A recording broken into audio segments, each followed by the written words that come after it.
അല്ലാഹു ഹാദിരി അല്ലാഹു നാദിരി അല്ലാഹു ഷാഹിദി അല്ലാഹു മഈ.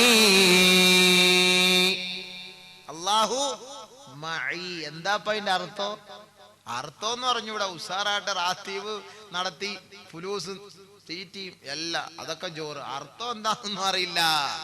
അർത്ഥം എന്താണെന്നറിയില്ല. അല്ലാഹു ഹാദിരി അല്ലാഹു നാദിരി അല്ലാഹു ഷാഹിദി അല്ലാഹു മഈ. മഹാന്മാരുടെ ചിന്ത അങ്ങനെയായിരുന്നു. മഹാന്മാരെ ആദരിക്കേണ്ടവരെ ആദരിക്കണം സുഹൃത്തുക്കളെ. അവരുടെ പാത പിൻപറ്റണം സുഹൃത്തുക്കളെ. അവരെ മഹത്വപ്പെടുത്തണം സുഹൃത്തുക്കളെ. അവരെന്താണോ നമുക്ക് പഠിപ്പിച്ചു തന്നത് അതായിരിക്കണം നമ്മുടെ ജീവിതത്തിന്റെ ഭാഗം. അതല്ലാതെ അവരെ പുകഴ്ത്തിക്കൊണ്ട് മാത്രം ഇരുന്നാൽ പോരാ. അവരെന്താണോ നമുക്ക് പഠിപ്പിച്ചു തന്നത് അത് നമ്മുടെ ജീവിതവുമായി ബന്ധപ്പെടുത്തണം.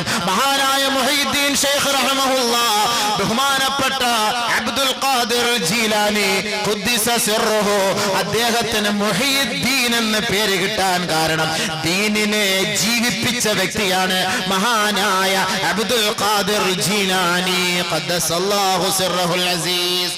മുഹയ്യിദ്ദീൻ, ദീൻ ജീവിപ്പിച്ച വ്യക്തി. അസ്തമിച്ചു കടന്ന ബഗ്ദാദിന്റെ തെരുവോരങ്ങളിൽ നൂറുകണക്കിന് ലക്ഷക്കണക്കിന് ആളുകളെ അല്ലാഹുവിലേക്ക് അടുപ്പിക്കാൻ വേണ്ടി കഠിനാധ്വാനം ചെയ്ത പരിശ്രമിച്ച മഹാനായ അബ്ദുൽ ഖാദിർ ജീലാനി റഹ്മത്തുള്ളാഹി തആല അലൈഹി അല്ലാഹുവിനെ ഒളിഞ്ഞും തെളിഞ്ഞും ഭയപ്പെട്ട മഹാനായിരുന്നു. അതാണ് അല്ലാഹു ഹാദിർ, അല്ലാഹ് ഇവിടെയുണ്ട്. അല്ലാഹു ഷാഹിദ്, ഞാൻ ചെയ്യുന്ന ഓരോ പ്രവർത്തനങ്ങളും അല്ലാഹു സസൂക്ഷ്മം വീക്ഷിച്ചു കൊണ്ടിരിക്കുന്നു, സാക്ഷ്യമാണ്. അല്ലാഹു നാദിർ, അവൻ കണ്ടുകൊണ്ടിരിക്കുന്നു.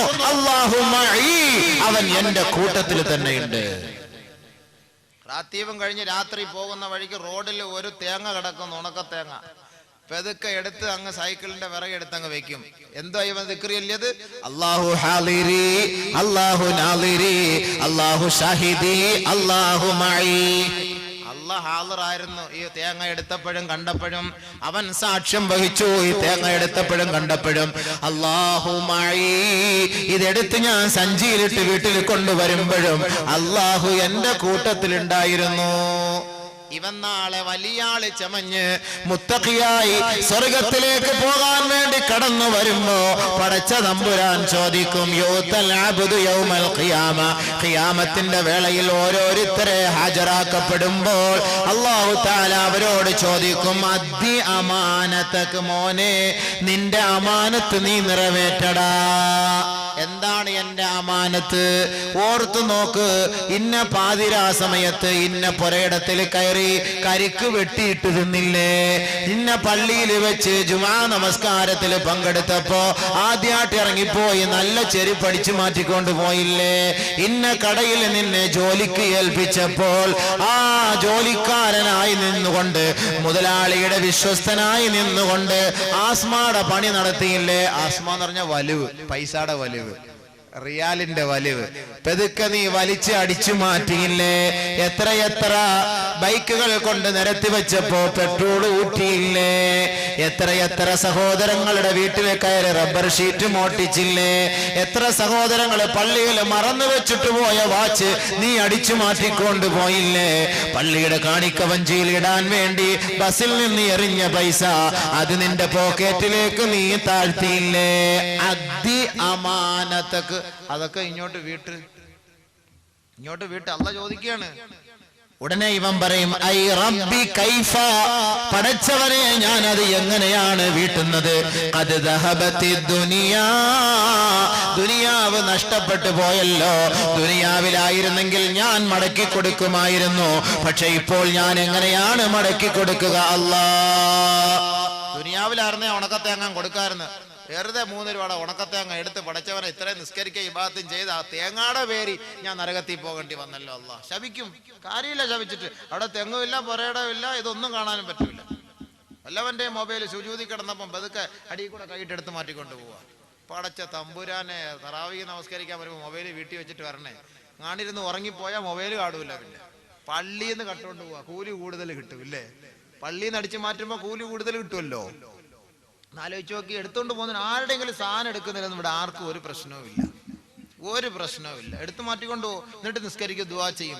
ഓ എല്ലാം ഓക്കെ, അള്ളാഹ് എല്ലാം കണ്ടോണ്ടിരിക്കുക, അങ്ങ് വാ. അള്ളാഹ് എല്ലാം കണ്ടോണ്ടിരിക്കുക, നീ എടുക്കുന്നൊക്കെ. പക്ഷെ അള്ളാഹ് എന്താ ഒന്നും അറിയിക്കാത്ത എന്താ? നീ അങ്ങ് പരീക്ഷാ ഹാൾ, ഇത് പരീക്ഷാ ഹാളാണ്. പരീക്ഷാ ഹാളില് നമുക്കറിയാവുന്ന സാറാണ് അധ്യാപകൻ, അദ്ദേഹമാണ് ഇതിന്റെ മേൽനോട്ടം വഹിക്കുന്നത്. അപ്പൊ സാറിന് ഏറ്റവും അടുത്ത ഒരു വിദ്യാർത്ഥി, സാറിന്റെ ഇഷ്ടപ്പെട്ട ഒരു വിദ്യാർത്ഥി ഈ ചോദ്യങ്ങൾക്കെല്ലാം തെറ്റായ മറുപടിയെ എഴുതിക്കൊണ്ടിരിക്കുന്നത്. സാറ് നോക്കും, അടുത്ത് പോയി ഇങ്ങനെ നോക്കുകയാണ്, ഇങ്ങനെ നടക്കുമല്ലോ മൂപ്പിൽ അങ്ങോട്ട്. അപ്പൊ നോക്കുമ്പം ഇവൻ അടുത്ത എഴുതുന്ന മൊത്തം തെറ്റാണ്, മൊത്തം തെറ്റാണ്. സാർ എന്തേലും പറയാൻ പറ്റുമോ? അത് മാറ്റി എഴുത്, അത് തിരുത്തി എഴുത്, അത് അങ്ങനെയാണോ ഇങ്ങനെ വല്ലതും പറയാൻ പറ്റുമോ? പരീക്ഷാ ഹാൾ. എന്നാ ക്ലാസ് റൂമിലാണെങ്കിലോ ചെയ്യാൻ പറ്റുമോ? അങ്ങനെ തെറ്റിയാല് വീക്ക് കിട്ടൂല നല്ലത്. അതുകൊണ്ട് ഇത് പരീക്ഷാ ഹാളാണ്. നിങ്ങൾ ചെരുപ്പടിച്ച് മാറ്റണതും, പൈസ അടിച്ച് മാറ്റണതും, റബ്ബർ ഷീറ്റ് മോട്ടിക്കണതും, തേങ്ങ എടുക്കണതും, കരിക്ക് വെട്ടണതും, പശുവിനെ അഴിച്ചുകൊണ്ട് പോണതും, കോഴിയെ പിടിച്ച് അതിൽ നിന്ന് കോഴിക്കൂട്ടിൽ എടുത്ത് രാത്രി ഫ്രൈ അടിച്ച് തിന്ന് പിന്നെ മറ്റേ മണിച്ചം വാട്ടറിൻ്റെ കൂടെ കുടിക്കുന്നതും, ഇതെല്ലാം അള്ളാഹ് കാണുന്നുണ്ട്. കഷ്ടപ്പെട്ട് അധ്വാനിച്ച് ചീനി കൃഷി നടത്തും. നേരം വെളുക്കുമ്പോൾ എല്ലാം പൊഴുതുകൊണ്ട് പോകും പഹയന്മാര്. ഇത് രക്ഷപ്പെടുവോ ഇവരൊക്കെ? ഇത് ഈ ചീനിയുടെ ഇതുമായിട്ട് മൂടുമായിട്ട് വരണം നാളെ ആഖിറത്തില്. ഇവ അള്ളാഹിന്റെ അടുക്ക പറയാ, പടച്ചവനെ ഒന്നും ഇല്ലല്ലോ അള്ളാഹ്, ദുനിയാവ് നഷ്ടപ്പെട്ടു, ഞാൻ ഇപ്പൊ എവിടുന്ന് എടുത്തു തരിക? എവിടുന്ന് എടുത്തെന്ന് കാണിച്ചു തരാം. ഉടനെ അല്ലാഹു തആല പറയും മലക്കുകളോട്, ഇൻതലിഖൂ ബിഹി ഇലൽ ഹാവിയ, ഇവനെ ഹാവിയ എന്ന നരകത്തിലേക്ക് വലിച്ചെറിയുക. ഫയുൻതലഖു ബിഹി ഇലൽ ഹാവിയ, ഹാവിയയിലേക്ക് ഇവനെ തള്ളപ്പെടുമ്പോൾ അവൻ നരകത്തിന്റെ ഏറ്റവും അടിത്തട്ടിലേക്ക് മുഖം കുത്തപ്പെട്ട നിലയിൽ വന്ന് കമിഴ്ന്നടിച്ച് വീഴുമ്പോൾ ഫയറാഹാ ഫയഅരിഫുഹാ കഹൈഅതിഹാ യൗമ ദുഫിഅത ഇലൈഹി. ഇവനിങ്ങനെ നോക്കുമ്പോ പടച്ച തമ്പുരാനെ അന്നടിച്ചു മാറ്റിയ തേങ്ങ, അന്നത്തെ മൊബൈല്, റിയാലുകള്, ദിർഹമുകള്, ഡോളറുകള്, പെട്രോള്, ഉണക്കത്തേങ്ങ, റബ്ബർ ഷീറ്റ്, കോഴി, ആട്ടുംകുട്ടി എല്ലാം നിരന്നിങ്ങനെ കിടപ്പുണ്ട്. ഇത് മുഴുവനും എടുത്ത് അവന്റെ തോൾ ഭുജത്തിലേക്ക് എടുത്ത് വെക്കും. എന്നിട്ട് നേരെ അള്ളാന്റെ അടുക്കലേക്ക് പിടിച്ച് കയറി വരും. എങ്ങനെയെങ്കിലും ഈ ഉത്തരവാദിത്തപ്പെട്ട മുതൽ കൊടുത്തിട്ട് രക്ഷപ്പെടാമെന്ന വ്യാജേന ഇവനിങ്ങനെ കയറി വരുമ്പോൾ അള്ളാന്റെ അടുക്കലേക്ക് വന്നിട്ട് പറയും, ഏ അല്ലാ, ഇതാ ഈ ഉത്തരവാദിത്തപ്പെട്ട മുതലെല്ലാം എന്റെ ചുമലിലുണ്ട് തമ്പുരാനെ. അള്ളാന്റെ അടുക്കലേക്ക് അവൻ കാണിക്കുമ്പോ വീണ്ടും അള്ളാഹു പറയും, ആ പഹേനെ അടിച്ചു വീണ്ടും നരകത്തിലേക്ക് വലിച്ചെറിയുക. വീണ്ടും അവനെ അടിച്ചു നരകത്തിലേക്ക് ഇടുകയാണത്രേ. അങ്ങനെ വീണ്ടും അവൻ അവസാനത്തെ തട്ടിലേക്ക് വന്ന് വീഴുന്നു. അതേപോലെ ആ ഒരവസ്ഥ തുടർച്ചയായി വിചാരിക്കും അവന്റെ ശിക്ഷ. പിന്നെ എടുക്കും, വീണ്ടും മുകളിലേക്ക് വരും, വീണ്ടും അടി താഴോട്ട് വരും, പിന്നെ എടുക്കും, മുകളിലേക്ക് പോകും, വീണ്ടും അടി താഴേക്ക് വരും. എന്തിനായി ഉണക്കത്തേങ്ങാക്ക് വേണ്ടി അടി കൊള്ളാൻ പോണത്? ഒഴിവാക്കി കൂടെ. വല്ലരും ആരുടെയെങ്കിലും അങ്ങോട്ടും ഇങ്ങോട്ടൊക്കെ എടുത്ത് മാറ്റിട്ടുണ്ടെങ്കിൽ കൊടുത്ത് വിട്ടേരെ. ചെരുപ്പ് ഇപ്പൊ നമ്മൾ പറയാൻ പറ്റൂല, കൊണ്ടുവന്ന് ഇട്ടിട്ട് അങ്ങ് മിണ്ടാതെ സ്ഥലം വിട്ടു, ചോദിക്കാൻ നിൽക്കണ്ട. സീറ്റ് വല്ലതും എടുത്തിട്ടുണ്ടോ, ആ പൈസ അവിടെ വീട്ടിൽ കൊണ്ടിട്ടേരെ, പറയാൻ പറ്റൂലല്ലോ. ഇല്ലെങ്കിൽ പരസ്യമായിട്ടൊരു പൊരുത്തം ചോദ്യര്, പരസ്യമായിട്ട് ഇപ്പൊ ഇങ്ങനെ വെച്ച്, അള്ളാഹു സഹോദരങ്ങൾ, നമ്മളൊന്നും അങ്ങനെ ചെയ്ത് കാണത്തില്ല, ഒരു കളിപ്പി അതങ്ങനെ ചെയ്ത് കാണൂല. എങ്കിലും നമ്മൾ എന്തെങ്കിലുമൊക്കെ ചെയ്തിട്ടുണ്ട്, നിങ്ങൾ പുറത്ത് തന്നേക്കണേ, ഞാൻ പൊറത്തിരിക്കുന്നു, നിങ്ങൾ എൻ്റെ എന്തെല്ലാം സാധനം എടുത്തിട്ടുണ്ടെങ്കിലും കാണും, ഇയാളുടെ കയ്യിലും ഉണ്ടായിട്ട് വേണ്ടേ, അത് എന്തെല്ലാം എഴുതി, നിങ്ങൾ പൊരുത്തപ്പെട്ട്, ഞാൻ പൊരുത്തപ്പെട്ടിരിക്കുന്നു, നിങ്ങൾ എനിക്കും പൊരുത്തപ്പെട്ട് തരണേ എന്ന് പറഞ്ഞാൽ അൽഹംദുലില്ലാഹ് ഓക്കെ. ഇല്ലെങ്കിൽ വല്ലാഹി അല്ലാഹുവാണ് സത്യം, നമ്മൾ ഈ ചെയ്യുന്ന അമൽ അവിടെ കൊണ്ടുപോയിട്ട് വേസ്റ്റ്, ഒന്നിനും ഫായിദയില്ല.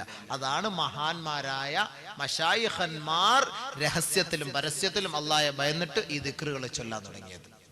എന്താ ഔലിയാക്കളുടെ ക്വാളിഫിക്കേഷൻ? എന്താ? BA-യോ MBA-യോ MA-യോ MTech-ഓ? എന്താ അവരുടെ ക്വാളിഫിക്കേഷൻ? അവർ 2 ഡിഗ്രി എടുത്തിട്ടുള്ളൂ. അലാ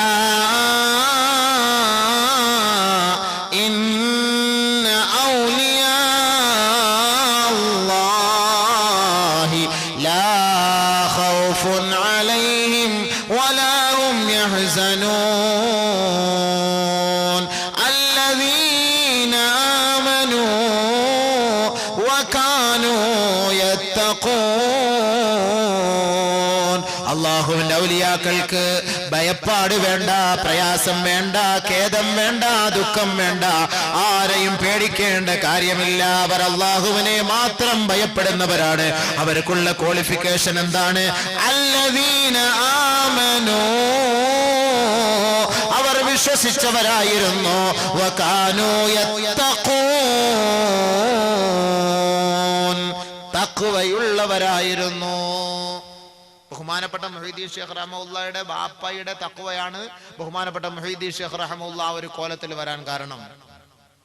ബഹുമാനമുള്ള സഹോദരങ്ങളെ, ഒരു പുഴയിലൂടെ ഒഴുകി വന്ന ഒരു പഴമെടുത്ത് കഴിച്ചുപോയി.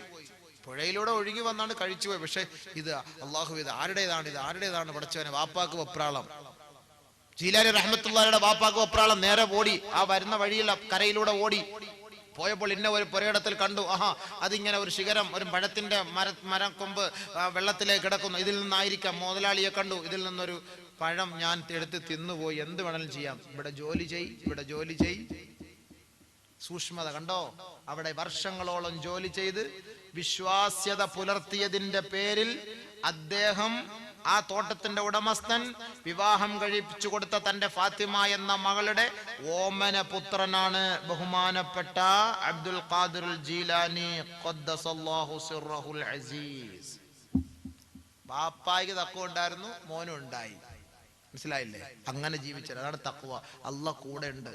മുഹീദ്ദീൻ ഷേഖ് റഹ്മത്തുള്ളാഹിയോടും ബാക്കി രണ്ട് മഹാന്മാരോടും ഒരു കോഴി അറുത്തു കൊണ്ടുവരാൻ വേണ്ടി കൊടുത്തുകൊണ്ട് ആരും കാണാതെ അറുത്തു കൊണ്ടുവരണം. രണ്ടുപേര് കാട്ടിന്റെ സൈഡിൽ പോയി നോക്കിയപ്പോൾ ആരുമില്ല, അറുത്തുണ്ടെന്ന്. മുഹീദ്ദീൻ ഷേഖ് റഹ്മത്തുള്ളാഹി അതേപോലെ മടങ്ങിക്കൊണ്ട്, എന്താ ഉസ്താദ് ചോദിച്ചു, എന്തേ? അത് ആരെയും കാണാതെ അറക്കാൻ കഴിഞ്ഞില്ല, അള്ളാഹു കണ്ടുകൊണ്ടിരിക്കുന്നു.